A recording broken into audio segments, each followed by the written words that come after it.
बंगाल बनेगा इस्लामिक राज्य, ममता ने शुरू की तैयारी। बंगाल अब इस्लामिक राज्य बनेगा, जिसका रोड मैप तैयार हो गया है और तो और मंच से ऐलान तक किया जा रहा है।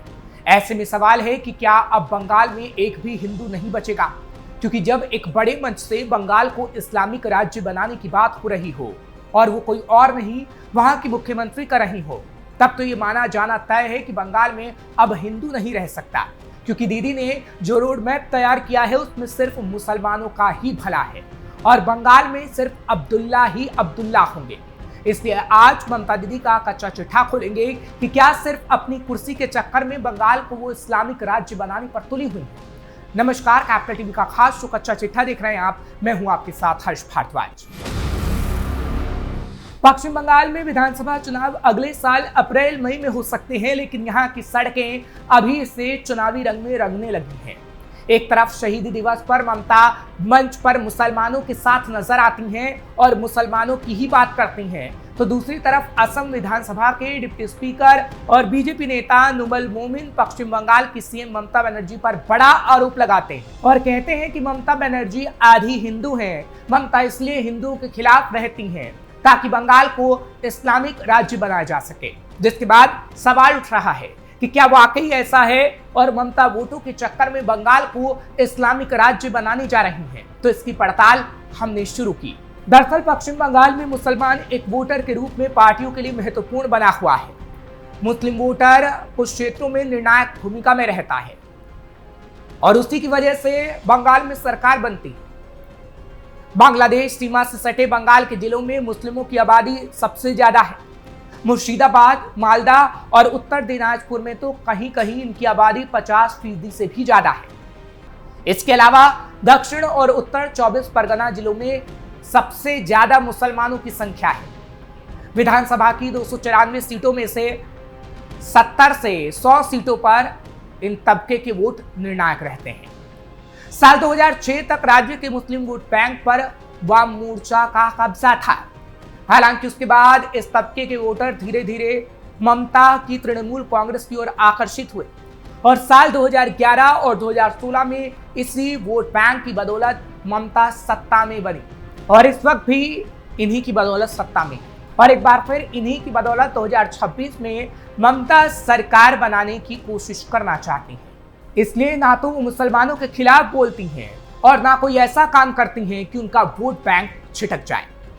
बंगाल में तेजी से बढ़ रही मुस्लिम आबादी। 2011 की जनगणना के मुताबिक बंगाल के मुर्शिदाबाद में करीब 47 लाख मुस्लिम आबादी है, जबकि 23 लाख हिंदू हैं। वहीं मालदा में 20 लाख मुस्लिम हैं, जबकि 19 लाख हिंदू हैं। उत्तरी दिनाजपुर में 15 लाख मुस्लिम हैं, जबकि 14 लाख हिंदू हैं।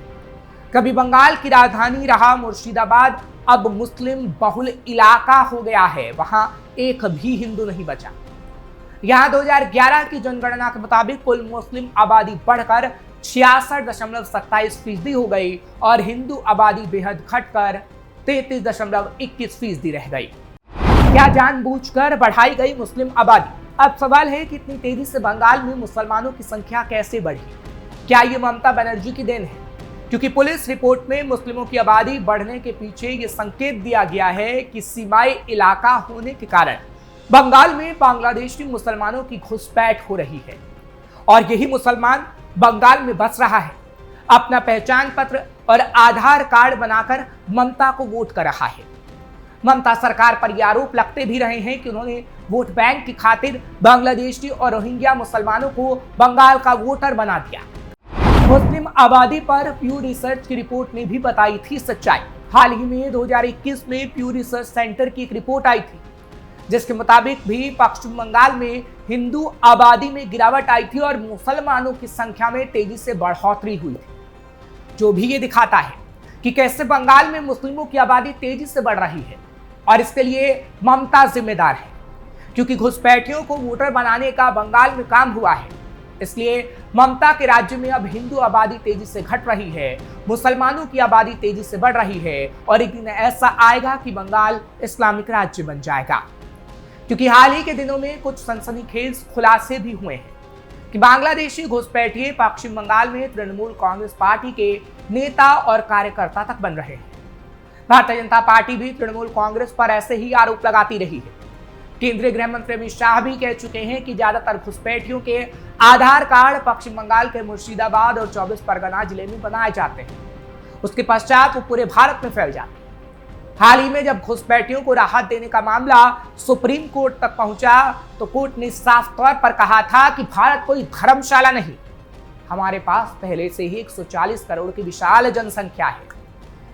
लेकिन पिछले दशकों में जिस तरह से घुसपैठियों ने देश में जनसंख्या का असंतुलन बढ़ा दिया है, उससे तो यही लगता है कि देश को अगर बचाना है तो घुसपैठियों को बाहर निकालना होगा। लेकिन विडंबना है कि घुसपैठ पर जब भी कार्रवाई होती है तो ममता बनर्जी जैसे लोग आड़े आ जाते हैं, और वो सिर्फ और सिर्फ अपने वोट बैंक के चक्कर में। पश्चिम बंगाल के रास्ते सबसे ज्यादा घुसपैठ, बांग्लादेश से सबसे ज्यादा घुसपैठ पश्चिम बंगाल के रास्ते से ही होती है। पश्चिम बंगाल से बांग्लादेश की 4096.7 किलोमीटर लंबी सीमा लगती है। इस सीमा पर जंगल, नदी नाले हैं, और इसी का फायदा उठाकर बांग्लादेशी पश्चिम बंगाल में पहले दाखिल हो जाते हैं। इनके लिए सीमा के दोनों तरफ ऐसे गिरोह हैं जो इन्हें सीमा पार करवा देते हैं। सबसे पहले बॉर्डर क्रॉस कराने वाला गिरोह होता है जो अवैध घुसपैठियों को भारत की सीमा पार करवा देता है, और फिर इसके बाद अवैध घुसपैठिए वहां का रुख कर लेते हैं जहां पर इनकी जान पहचान होती है। पैसे खर्च किए जाते हैं, फर्जी आधार कार्ड बनवाए जाते हैं, पासपोर्ट बनाए जाते हैं। जब कागज बन जाते हैं तो अवैध घुसपैठिए नौकरी करने लगते हैं, काम धंधा शुरू कर देते हैं, और फिर ममता बनर्जी जैसे लोगों को वोट देने लगते हैं।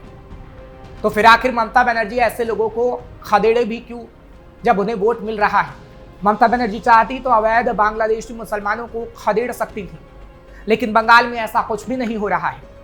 ममता बनर्जी वोट बैंक के चक्कर में बल्कि उनका और संरक्षण कर रही है। अवैध घुसपैठिए ने खुद किया खुलासा। केंद्रीय गृह मंत्री अमित शाह भी कह चुके हैं कि पश्चिम बंगाल के 24 परगना मुर्शिदाबाद जिले में ज्यादातर घुसपैठियों के आधार कार्ड बना दिए गए, फिर वो ममता को वोट देने लगते हैं। इस मामले में सबसे सनसनीखेज मामला हैरान कर देने वाला सामने आया था जब एक अवैध घुसपैठिए ने खुद खुलासा किया था कि वो बंगाल में शेख हसीना सरकार के खिलाफ आंदोलन हुआ था, उसमें विद्यार्थी के तौर पर शामिल हुआ था। उसके बाद वो अवैध घुसपैठ करके पश्चिम बंगाल राज्य में पहुंचा। यहां बसा ही नहीं बल्कि सत्ताधारी तृणमूल कांग्रेस पार्टी का कार्यकर्ता तक बन गया। इससे यह स्पष्ट होता है कि अवैध बांग्लादेशी रोहिंग्या घुसपैठिए कैसे वोट बैंक से जुड़ते जाते हैं पश्चिम बंगाल में, और इसी से समझा जा सकता है कि क्यों तृणमूल जैसी पार्टियां उनके खिलाफ कार्रवाई नहीं करती और इन घुसपैठियों के लिए पलक बिछाए रहती है। इनके सभी तरह के पहचान पत्र बनवाए जाते हैं, इनको सभी सरकारी सुविधाएं दी जाती हैं ताकि ममता को वोट कर सके और ममता सत्ता की कुर्सी पर विराजमान होती रहे।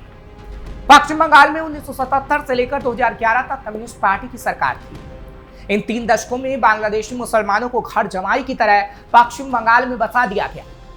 लेकिन 2011 में ममता बनर्जी के सत्ता में आने के बाद हालात और बदतर हो गए।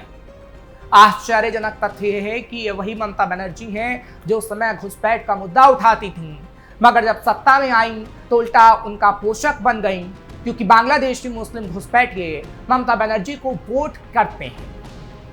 और अब पश्चिम बंगाल को इस्लामिक राज्य बनने में देर नहीं लगेगी, क्योंकि ममता वोट बैंक के लिए बंगाल को इस्लामिक राज्य बनाने में अब पूरी तरीके से जुट गई हैं। पश्चिम बंगाल में 2026 में चुनाव होने हैं, और उससे पहले ममता बनर्जी मुसलमानों को ये बताना चाहती हैं कि मुसलमानों के लिए वो सारा काम कर रही हैं और मुसलमान उन्हें वोट दें।